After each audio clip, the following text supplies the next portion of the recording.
adalah terkait dengan masalah yang sering kali banyak kita temukan dalam praktek klinik kita sehari-hari.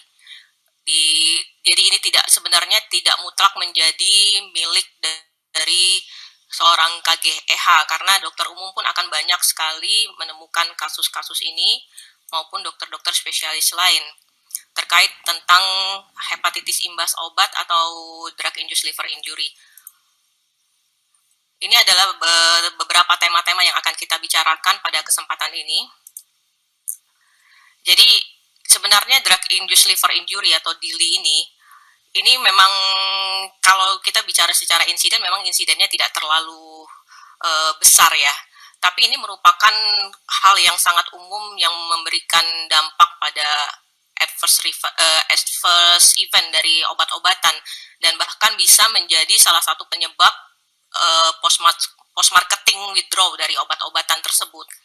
Memang insidennya, kalau bicara dengan insiden, rata-rata itu antara sekitar 4 sampai 12 dari 100.000. Tapi kalau itu kena pada satu orang yang memang akan predileksi atau memiliki faktor resiko untuk menjadi liver failure, itu akan memberikan dampak yang berat. Drug-induced liver injury ini makin marak dengan makin banyaknya orang melakukan self-medication, baik menggunakan berbagai macam suplemen, obat-obatannya memang sebenarnya juga diresepkan oleh dokter, ataupun berbagai macam camp. Apalagi sejak pandemi ini makin banyak orang yang menggunakan berbagai obat-obatan yang sifatnya merupakan complementary alternative medication. Dan beberapa contoh ya memang kita banyak temui di masyarakat kita, di OTC ya, over the counter, berbagai macam obat-obatan tradisional, jamu-jamuan, bahkan vitamin-vitamin pun semakin menjamur orang mengkonsumsi harian ya. Nah, kalau kita bicara ini sebenarnya sudah sering sekali dibahas. Orang mengklasifikasikan DILI itu menjadi 2 tipe, walaupun sejak tahun 2019 ada tambahan 1 tipe baru yang sebenarnya tidak terlalu jauh berbeda, cuma memang ada poin sedikit yang agak berbeda dari kedua tipe ini. 2 tipe ini lebih gampangnya kita ingat adalah tipe yang intrinsik atau yang tipe yang dose dependent, dan tipe yang idiosinkratik. Di mana ya intrinsik ini memang lebih bisa dipredik karena dia terkait dengan dos. Jadi ada range dosis yang dimana bila dilampaui maka kita udah bisa memperkirakan ini kemungkinan dirinya akan tinggi, dan memang ini lebih bisa ditebak ya, dan jangka waktu terjadinya memang lebih pendek. Namun kita akan kesulitan bila berhadapan dengan yang idiosinkratik, di mana ini tidak terkait dengan dosis, dan kita juga tidak bisa memperkirakan siapa saja orang-orang yang akan berefek terhadap obat tersebut. Ada yang pada satu individu tidak mengalami gejala, tapi pada individu yang lain dengan karakteristik tertentu mungkin memiliki kerentanan untuk terjadinya DILI ini, dan bahkan bisa sampai mengalami acute liver failure. Dan ini yang memberikan dampak latensi bisa sampai harian, mingguan, bahkan beberapa laporan ada yang menyebutkan bisa sampai bulanan dan tahun. Nah, ini klasifikasi yang saya sebutkan tadi sebelumnya. Ada tambahan sedikit di yang ketiga ini, indirect hepatotoxicity. Kalau kita lihat dari kriteria ini, memang yang paling umum, yang paling sering adalah yang direct hepatotoxicity, di mana dia memang memberikan dampak langsung, lebih seringnya acute necrosis liver ya. Sedangkan yang idiosinkratik memang jarang, dan dia tidak tergantung dari dosis dan sulit untuk ditebak, dan memang lebih sering mengalami latensi. Sedangkan yang indirect, nanti kalau kita bahas sedikit di belakang, indirect ini sebenarnya lebih memperhatikan apa dampak dari obat tersebut, apa mekanisme yang dikerjakan obat tersebut.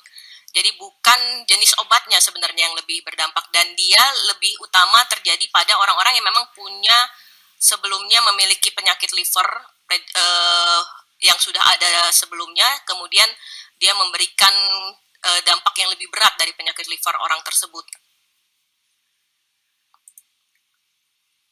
Ini ya klasifikasi tadi. Jadi lebih ke arah kalau yang indirect hepatotoxicity tadi lebih ke arah the action of the drug-nya, what it does, apa yang mekanisme apa yang disebabkan oleh obat tersebut daripada apa sebenarnya kepentingan jenis obatnya. Sedangkan yang dua tipe tadi kita tahu kita tentu akan lebih memperhatikan jenis obat-obat yang mana yang lebih sering menjadi DILI.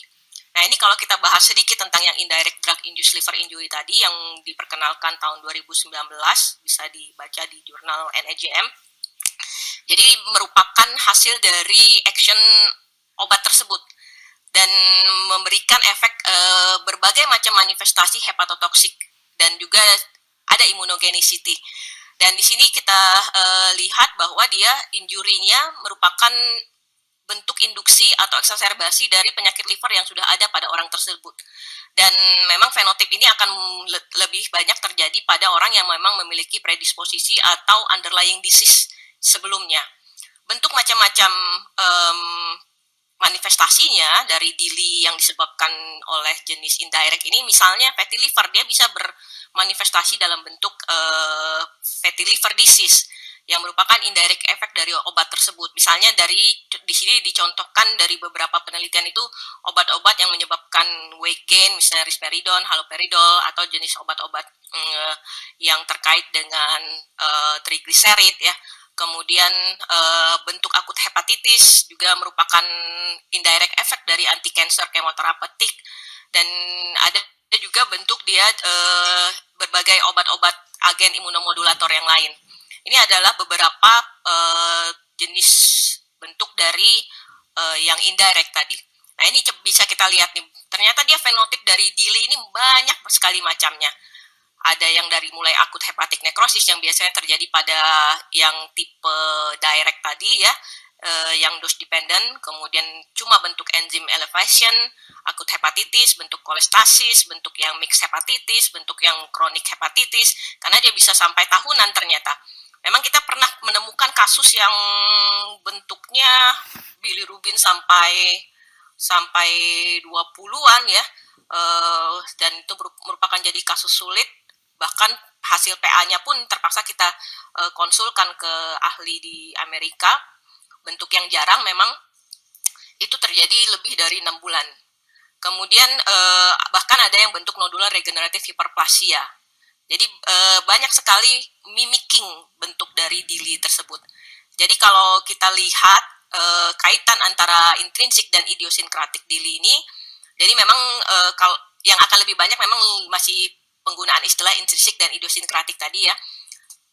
Dimulai dari metabolit obatnya tersebut. Jadi kalau patogenesisnya terkait dengan reaktif metabolitnya, beberapa teori yang mengatakan memang kaitan dari reaktif metabolit tersebut yang langsung menyebabkan necrosis apoptosis. Ada juga yang dimediasi dengan menyebabkan stress kinase activation, menyebabkan mitokondria stress, kemudian menimbulkan kondisi stres subletal yang akan menginduce respon dari adaptif imun. Dan juga inilah yang masuk dalam kelompok yang idiosinkratik karena dia dimediasi oleh sistem imun. Kita lanjut ke berikutnya, seberapa berat sebenarnya burden dari DILI ini. Jadi memang betul yang kalau kita bicara soal insiden memang tampaknya kecil ya, karena hanya 14-19 orang dari 100.000 orang. Dan kebanyakan sebagian besar adalah karena jaundice. Tapi kalau kita lihat di data di beberapa negara yang banyak menggunakan seperti CAM, obat-obat tradisional dan lain-lain, seperti di Cina mereka melaporkan ada sekitar 23 ribuan, memang itu data retrospektif, dikumpulkan 23 ribuan kasus DILI yang terjadi di populasi mereka. Dan ini data penelitian dari yang dilaporkan di ISO, 447 dari 971 obat-obatan itu ternyata memiliki 50%-nya memiliki implikasi menyebabkan liver injury. Ini kalau kita bisa lihat di sini contoh-contohnya dari obat-obat yang kalau kita melihat misalnya dikonsulkan karena peningkatan enzim transaminase ataupun kuning, kita mesti melihat dulu nih apakah obat-obat yang digunakan dikonsumsi pasien saat itu ada yang diduga menjadi penyebab DILI.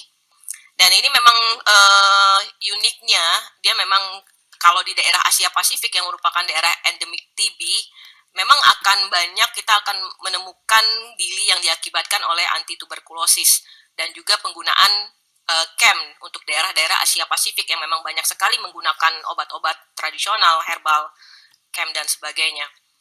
Dan kalau kita bicara tentang anti-TB ini memang bisa sampai menyebabkan DILI yang berat sampai liver failure yang membutuhkan transplantasi. Kita pernah juga menemukan kasus tersebut di rumah sakit kita di Center Jakarta ini yang sampai harus kita putuskan untuk transplantasi. Dan dari 4 regimen obat tersebut, memang 3 dari 4 first line tersebut memiliki potensial hepatotoxicity. Dan mortalitasnya ternyata DILI ini 10-17,3%. In hospital mortality-nya kalau sudah terjadi DILI yang mengalami acute liver failure memang lebih dampak dari liver failure-nya sehingga in hospital mortalitasnya menjadi meningkat sekitar 26,5%. Ini DILI di Asia dominan di studi tersebut dominan diakibatkan oleh obat-obat tradisional, bahkan obat-obat herbal yang karena obat-obat ini gampang sekali ditemukan di OTC. Dan sebenarnya memang DILI ini kebanyakan self-limited ya, tapi kita kadang-kadang tidak bisa memprediksi mana yang akan self-limited sehingga makanya memerlukan pemantauan yang ketat mana yang akan progres menjadi liver failure. Dan dari beberapa systematic review menunjukkan 70 kasus mengalami acute liver failure di mana kalau sudah sampai terjadi ini angka mortalitas overall-nya bisa mencapai 10,4%. Dan dia makin meningkat tingkat mortalitasnya karena berbagai faktor-faktor pendukung ya predisposisinya, misalnya memang sudah ada penyakit liver yang mendasarinya atau pada usia yang lebih tua. Kita sangat mengenal ada hukum Hy's Law ini dia menyebutkan karena sulitnya ya memang diagnostik DILI ini karena kita tidak memiliki biomarker yang tepat. Beberapa memang studi membuat semacam skor-skor yang untuk membantu prediksi ya terhadap DILI ini, namun ternyata memang tidak ada yang memang sempurna untuk bisa mendiagnostik secara dini DILI ini, sehingga di beberapa studi itu mengatakan memerlukan kombinasi antara biomarker dini ataupun dengan skor-skor yang melihat dari beberapa gejala klinis. Di High Low ini yang diperkenalkan oleh Hyman Zimmerman mengatakan bahwa 1 dari 10 risiko mortalitas itu akan terjadi pada kasus-kasus di mana kalau kita temukan SGPT-nya lebih dari 3 kali nilai batas atas normal dan bilirubin totalnya sudah lebih dari 2 kali. Dan yang ketiga adalah tidak ditemukan penyebab-penyebab penyakit liver yang lainnya. Jadi misalnya atau misalnya kombinasi memang dengan penyakit-penyakit yang sudah mendasarinya. Jadi kenapa ini menjadi penting bisa digunakan high low ini karena kalau kita ketahui ini menjadi penyebab utama drug induced liver injury ini kejadian dari hepatocellular injury yang menyebabkan kapasitas liver itu akan makin menurun dan akan memberikan dampak seperti gambaran penyakit sirosis ataupun hepatitis kronik. Nah, ini cara diagnostiknya. Sebenarnya DILI itu tampaknya memang seperti diagnosis per eklusionam, di mana kita memang harus memikirkan dari awal menyingkirkan berbagai etiologi lain ya, karena walaupun tidak dipungkiri dia bisa berada koinsiden ya dengan berbagai penyakit liver yang memang sudah ada sebelumnya. Tentu yang kita perlu perhatikan dari awal adalah dari anamnesis yang jelas, kemudian membuat daftar obat-obat yang dikonsumsi oleh pasien, dan mungkin ini bisa digunakan membuat kalkulasi pattern dari biokimia yang ada pada pasien. Ini sudah sangat sering digunakan. di mana membandingkan antara rasio dari SGPT dibandingkan dengan alkalin fosfatase. Kita akan bisa memperkirakan apakah ini jenis yang hepatoseluler atau yang kolestasis atau ini yang mix. Mungkin akan lebih jelasnya kalau secara klinis kita melihat dari kalau yang SGO SGPT-nya yang meningkat dominan mungkin lebih ke arah hepatoseluler, kalau yang dia bilirubinnya yang meningkat mungkin ke arah kolestasis, walaupun kalau yang mix bisa keduanya terjadi. Dan ini diagnosis, tentu kita selain mendiagnosis jenis-jenis obat yang mungkin menjadi potensi, kita juga perlu mendata faktor-faktor resiko yang ada terjadi pada pasien tersebut. Misalnya dari segi jenis kelamin, ras, kemudian usianya, dan berbagai data-data lain yang kita perlu evaluasi dari gejala klinis. Jadi anamnesis itu penting sekali. Jadi tidak salah kalau kita katakan 70% dari data anamnesis kita ini sangat membantu sekali untuk mendiagnosis dari DILI tersebut. Kemudian langkah selanjutnya mungkin kita bisa dengan tambahan data-data biomarker standar ya, dan memperkirakannya dengan cara menghitung rasio tadi. Kemudian dengan alat bantu yang lain, memang tampaknya jadi kita seperti melakukan banyak sekali pemeriksaan, tapi sebenarnya selain itu kita juga memang mesti menyingkirkan ya, apa boleh buat mungkin untuk yang viral serologi terpaksa kita periksakan karena untuk menyingkirkan itu yang paling banyak di Indonesia menjadi penyebab hepatitis. Nah ini suatu penelitian tahun 2020 berusaha mengumpulkan beberapa penelitian yang berusaha mencari biomarker dini untuk DILI ini. Memang sampai saat ini masih ongoing penelitian ini. Memang tidak ada yang benar-benar bisa memberikan angka diagnostis yang spesifisitas dan sensitivitasnya sekitar 90% ke atas. Dia tetap membutuhkan kombinasi dengan gejala-gejala klinis yang mungkin bisa dilihat dari sistem scoring ya. Ini beberapa serum biomarker ini, tapi memang biomarker ini masih dalam tahap penelitian sehingga belum banyak digunakan secara luas di dalam masyarakat atau diperiksakan di laboratorium. Dan untuk histological biomarker pun mereka juga sudah melakukan beberapa penelitian untuk membedakan jenis-jenis gambaran patologi anatomi dari hasil biopsi pasien tersebut yang mengarahkan ke arah DILI atau bukan. Walaupun sebenarnya gambaran secara PA tanpa biomarker tersebut juga terkadang sudah bisa mengarahkan ke arah DILI atau bukan ya. Nah ini beberapa skor yang ada di dunia ya, sistem scoring yang menggabungkan beberapa sistem yang menggabungkan beberapa gejala klinis. Di sini yang paling banyak digunakan yang sangat terkenal adalah yang RUCAM, Russell Causality Assessment Method. Memang pertanyaannya banyak sekali dan itu mengindikasikan kepada kita bahwa pentingnya anamnesis yang secara komprehensif dan lengkap dalam menyingkirkan penyebab DILI ini. Ini contoh dari beberapa skor-skornya, di mana kita akan memberikan skor berapanya. Jadi RUCAM ini lebih digunakan adalah sebagai untuk kausal ya, dari DILI dan memprediksi apakah ini masuk dalam kelompok DILI atau bukan, seperti itu. Dan kalau kita lihat di sini dari beberapa pertanyaannya, dia bisa membedakan antara hepatocellular type atau cholestatic atau mixed type. Apa gunanya? Ini mungkin gunanya lebih ke arah kalau kita lihat tadi kan beberapa obat-obat ada yang jenisnya hepatoselular, ada yang kolestatik atau yang mixed type. Ini tadi memang banyak pertanyaannya dan di sini kita lihat bahwa penting sekali kita menanyakan berbagai hal dalam mengakses DILI tersebut. Waktu kurang 2 menit, Dokter.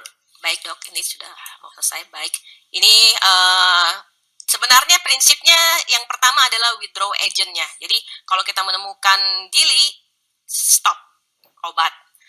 Jadi sebenarnya terapinya sampai saat ini non-spesifik dan sangat tergantung klinisnya. Apakah dia bentuk hepatitis saja, ataukah dia sampai liver failure. Kalau dia liver failure berarti kita masuk dalam terapi liver failure. Dan ini beberapa terapi-terapi yang sifatnya sebenarnya secara umum ini boleh saja digunakan, tapi evidence base-nya tidak ada satupun yang memang evidence-nya level 1A ya. Ini sifatnya adalah anti-inflamasi, antioksidan.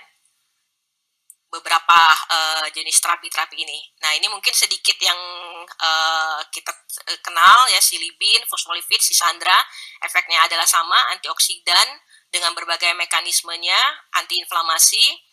Dan ini memang kalau dibilang agak-agak itu juga ya, karena dia bagian dari herbal juga. Tapi dia ternyata herbal yang memiliki beberapa efek-efek yang mungkin memberikan efek antiinflamasi. Dan dia memiliki efek juga protect the liver. Jadi kalau kita lihat prinsip utamanya ya memang karena dia mekanisme patogenesis utamanya adalah inflamasi, jadi dia akan memberikan efek-efek yang antiinflamasi, antifibrotik, dan juga antioksidan. Nah ini sedikit tadi tentang Shishandra. Sebenarnya apa saja bisa kita cobakan, walaupun memang ya namanya usaha ya, tidak terlalu, sifat terapinya adalah sifat terapi yang suportif saja. Ini sebagai konklusi dari penelitian dari beberapa yang sudah saya sampaikan di atas tadi, bahwa sebenarnya DILI ini tidak bisa kita abaikan karena dia memberikan outcome yang buruk kalau kita tidak tata laksana dengan baik dan terlambat dalam menata laksananya. 3 prinsip manajemennya adalah diagnostik yang tepat terhadap suspicious, kemudian identify obat yang kita curigai, withdraw, dan kita mengusahakan kembali supaya liver injury yang sudah terjadi bisa reversible, tidak berlanjut menjadi kondisi laten yang akhirnya membuat kerusakan liver yang permanen. Demikian, semoga bermanfaat. Assalamualaikum warahmatullahi wabarakatuh.